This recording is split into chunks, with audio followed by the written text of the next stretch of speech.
Coming at you guys live from my garden. This is my very first year gardening and setting up a pollinator oasis. That is what I set out to do on my 6.74 acres of land I bought 2 years ago. I couldn't get out in the garden until this summer because the Amish finally wrapped up excavation and all that good stuff. So this is my first ever video where I'm giving you guys a full tour of my garden as it currently is. Disclaimer, this is not a Martha Stewart style garden, though I wish it was or will be at some point. This is a wild, living, buzzing garden that has been set up purposefully for the pollinators. That has always been my mission here, and it will always be my mission here. And I'm very happy and proud of the amount of life I have attracted to this garden this year, which is why I want to show you guys exactly what I have set up here. It wasn't as hard as I thought to have an area teeming with life. Maybe I'm onto something, maybe I'm not, but I'm going to show you what I've added, like different watering holes, my different zinnia beds, all of the wild areas of my property. I'm going to show you what it looks like when you take a stroll around my garden here at House of Green. Warning, you are going to see some weeds. You're going to see some unkept areas. You're going to see some overgrown areas. So if that kind of garden offends you, or if you simply cannot bear to look at a garden that is not perfectly and meticulously organized, this video may trigger you. It is no secret that there is a pollinator apocalypse going on, not only in our country, around the world. The amount of chemicals and poisons that we have soaked our land with, they can no longer tolerate or stand. Everything you are about to see has never been sprayed, will never be sprayed. You will catch me bending over and pulling a weed out of the ground with my hand like God intended before you will see me out here with a bottle of Roundup. I will never, ever use something like that on this land, and I already think the land is thanking me for that commitment. There's a monarch butterfly right in front of me right now, so I'm hoping I'm going to capture some of that on this tour for you guys. So let's get into it. Here is the entryway to my garden that wraps around the back of my barn, my 74 by 36 foot barn dominium that the Amish built for me. As you guys know, they just put in this gravel pathway for me so that I can move through the garden easily. Up here on the right, we have my watering hole that I installed this year by myself. I got this black tub from Home Depot. My mom helped me bury a pump inside the water. It just keeps it moving, helps with algae buildup. And there's a frog family that lives in this watering hole. They live underneath those rocks in the corner and come out at dawn and dusk. It's amazing. I call them Mr. and Mrs. Frog. This is also a swamp milkweed I purchased this year, and a monarch caterpillar hatched on the swamp milkweed, ate some of the leaves, and went on to go become a monarch butterfly. So that was really amazing to witness this early on. This is a water willow and then a water hyacinth that is floating in this tub I got at a local plant nursery. And it's amazing to see all of the wildlife that accesses this watering hole daily. Everything from woodchucks to weasels to birds will come by to get a drink out of this watering hole. So I definitely want to add more of these to my property. Up here, this is just where we keep the manure. So I have chickens and rabbits. We put their manure in this pile here. Both of them have manure that is incredible for gardening, and I use it very liberally in all of the gardening that I'm about to show you guys. So just standing up, here is the bunny shed. I'll show you guys House of Bunny in a minute. Over here was snapdragons. It has been overtaken by weeds, but many of these weeds have produced flowers that the bumblebees adore. As you can see, there's one over there. To my right here is a kale patch. I feed this kale to my chickens every day. They absolutely love it. It's very productive. Believe it or not, there's some celery in there, actual celery, arugula, kale, my buried propane tank, and one of my pollinator waterers. There are stones in it on purpose so that they can land on a shallow drinking source. I find the birds prefer this too. Everything loves this waterer. If I come over here, here's what is left of my straw flowers. They had a great season. Lots more celery, my hose. Over here, my poor hollyhocks had a rough season this year. They really struggled with rust. I did what I could. Just some zinnias, some more kale that I let go to seed because I try and harvest all of my seeds from my land here. Taking you to this side, I have the first of my zinnia patches. Oh my gosh, look at, amazing.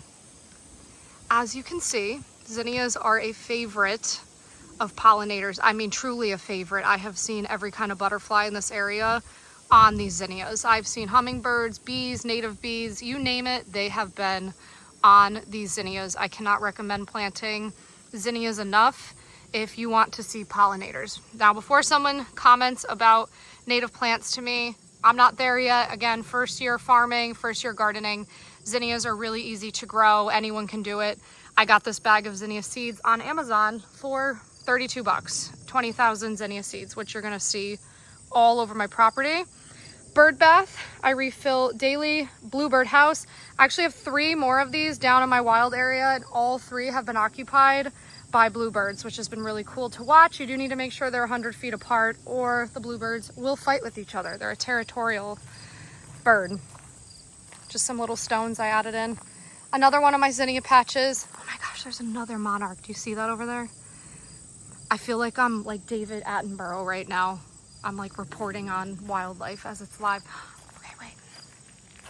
Hi, beautiful. I don't want to get too close to you because I don't want anything with my phone to harm you. Oh my gosh.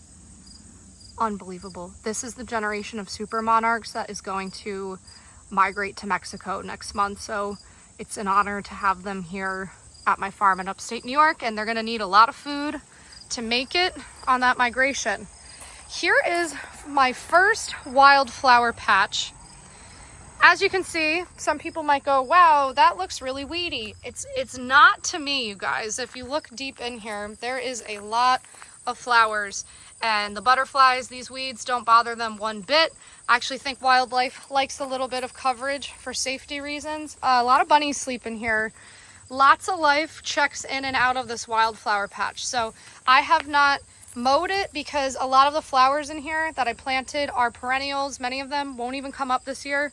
And I just wanted to give it a chance to get established before I start messing around with it. So I'm really excited to see how many more flowers are gonna be in this patch next year.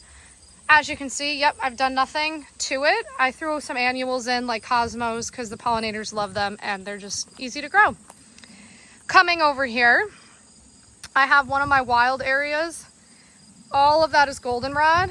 That is a part of my land I've never touched or mowed, and it's blanketed in a flower that the pollinators also love. So that was free for me to do. Another zinnia patch. This is all from the same bag of seeds that I got on Amazon. Taking you guys to see a giant swallowtail. Normally these guys used to hang out in the more southern regions of the US, but I think because of warming temps, they've been coming more north. So I have been host to a lot of these beauties this year. They are just an absolute delight to watch in action. So beautiful. And of course, love the zinnias. More goldenrod behind the giant swallowtail. Oh my gosh, hi buddy. Sorry, I got distracted. Coming back this way, this is just my hose. Lots of watering going on. We're in a drought, go figure. It rained all spring and then hasn't rained all summer. I just try and keep this weed whacked here just so I can move around the property. This is a swing I bought. I think it's adorable. I'm hoping to put a potting shed on this pad here. I just haven't figured out what kind of potting greenhouse structure that I want to get, but I am planning to get one. And then just bringing you guys over here. This is actually a winter berry bush that I bought. It looks like he's doing like okay. I don't know if he's thriving, but I was hoping he would bear berries for the birds in the winter. Here we have the goldenrod in action. Pollinators love it. Lots of bumblebees, lots of honeybees. You can actually make tea with this flower, and people mistake it for ragweed when in fact it is not ragweed. That is goldenrod. Its pollen is too sticky and heavy to go airborne. It is not causing you to sneeze. So if you have this flower on your property, don't cut it down. The pollinators really love it and could absolutely use it. They can use all the help they can get. Come down this way. I take you to one of my first sad gardening moments of this year. The rabbits, wild rabbits here, ate almost all of my crimson sunflowers. A few made it and are about to shoot their heads out, but it was a massacre here, sadly. So, you know, it's not always roses gardening. This is my Indian corn coming in behind it. What survived of it, they ate a lot of the corn as well. And then here are my garden beds. These have been way more prolific and incredible in supporting pollinators than I thought I could do in my first year with them. Highly recommend. Look, more pollinators on zinnias. Oh my gosh, and they also love the borage. They love this borage, bees. If you are trying to attract bumblebees, plant this plant, and you can eat it. Oh my God, there's a few here. Yep, they love it. It would not be fair to show my garden without mentioning a gardening fail of this year, which is my squash patch. None of my squash have squashed, and I'm sure the drought isn't helping. I will be following the Three Sisters method next year of planting corn, beans, and squash all together. I have learned my very painful lesson, and trust me, nobody loves pumpkins more than me. So this has definitely been a sad reality for me. Tons of parsley. If you're going, wow, Alex, that's a crazy amount of parsley. It's actually a host plant for swallowtails. That is why I planted it. There have been quite a few swallowtail caterpillars in here feeding, and this is where they will feed until they are ready to become a butterfly. Here we have the common milkweed, the crown jewel. This is the host plant for the monarch butterfly. The monarch caterpillar can feed on no other plant but milkweed. Plant milkweed. We've eradicated so much of it in our country. Please plant the variety native to you and do not plant tropical milkweed. That is messing them up on their migration. So this is what common milkweed looks like, and it's very popular on my land. I also added chicken wire here so that the sweet peas can crawl. They are creating quite a fun display. I've noticed the hummingbirds absolutely adore sweet peas, and sadly the hummingbirds will be leaving our area this week to head south. It's been such a delight having them here. They'll be back at the end of April or next May, but they love the sweet peas. So if you're wondering how can you feed them naturally with flowers, I can attest to the sweet peas being a popular source of food for them. There's a very big Spidey right here that definitely thinks this flower bed is his. I don't want to disturb him, so I've just been trying to garden around him, but I might need to get to one of my lavender plants below him at some point. Don't tell him that. Lots going on here. Hoping to train more plants over this trellis in due time. I did treat myself to some roses here that are climbing. Yes, I know they're not native, but my middle name is Rose, so can you blame me for wanting them to climb up this arch? I am just a girl at the end of the day. I have some turnips and radishes coming in as well in this bed. Some Concord grapes that just aren't really sure if they're coming or going. We'll figure it out. Oh my gosh, look who's back. The monarchs have been loving the marigolds, and my Mexican sunflower here, hugely popular again with the pollinators. We'll be planting way more of it next year. I have had to run a ton of water here this year because, like I said, it basically stopped raining. After it rained nonstop for 3 months, it stopped raining in June, so I've been grateful for my well and the sprinkler system, and of course power that allows me to power the water out of this hose and water all of my plants here, because otherwise they would have died.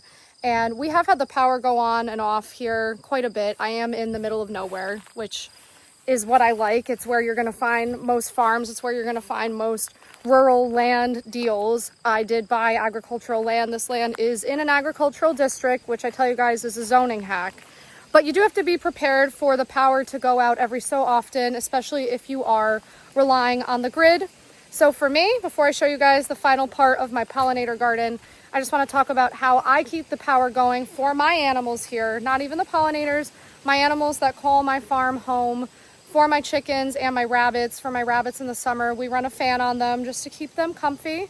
For my chickens, we have coop heaters in the winter. The whole point of my farm here is to make sure that animals are happy, taken care of, welcome, attracted to here, and safe when they get here, because absolutely no chemicals have been sprayed. So I'm going to show you guys what I do when the power goes out here, and I want to make sure that everything is staying temperature controlled, especially on these 95-degree days that we have been having in upstate New York. In the case of my rabbits, I have my fan going here, so I'm going to show you guys what I do when I am no longer able to plug that fan into the grid. which you see we use an outlet right here, and I have to use an extension cord to bring power out to the coop to power up a coop heater in the winter here. The Jackery HP 3000 is designed to keep a fridge running for up to 2 days, protecting food, reducing waste, and giving families peace of mind. For me, it allows me to ensure that my animals are going to stay comfortable and safe throughout all of the different temperature variations we get here in upstate New York. And their well-being is of the utmost importance to me here. The final part of the garden tour takes you to the front of the barn. As you see here, this is my final zinnia patch. I did not really water this one, and it shows. These are still flowers. Nevertheless, I still see pollinators landing on them and having a merry old time. That brings me to my sunflower field that I have here right in front of my barn. It's actually about to be totally in bloom because of the weather we had this year.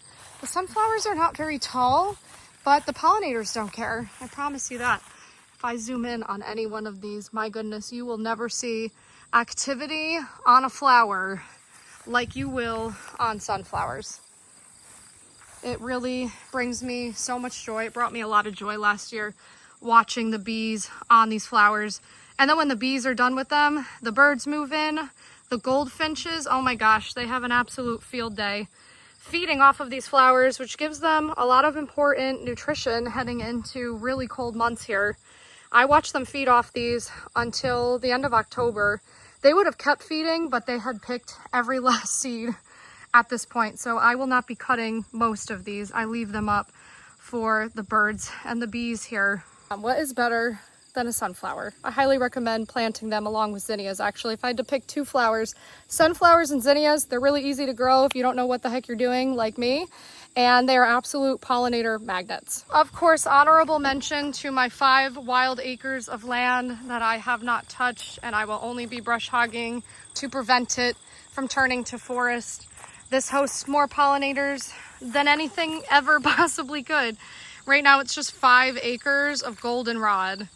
It goes all the way past my farm stand there, and the humming sound that comes off of this land from how many happy pollinators are on it is unbelievable. It's actually why I bought the land in the first place. It was the sound I heard off of it the day I found it 2 years ago this month, and it's taught me a lot that if we just get out of nature's way, it's more than capable of fixing a lot of the wrongs we've committed, a lot of the poisoning that we've done. So if there's anything I can communicate above all to people, it is to stop spraying and lathering property in poisons and weed killers. It's killing so much more than the weeds, and the pollinators are the first to suffer, and we'll be next on that list. It works its way up the food chain, even if we don't feel the effects of it yet, although I would argue we do. What's happening to people from the food we're consuming, it will eventually find its way to us too.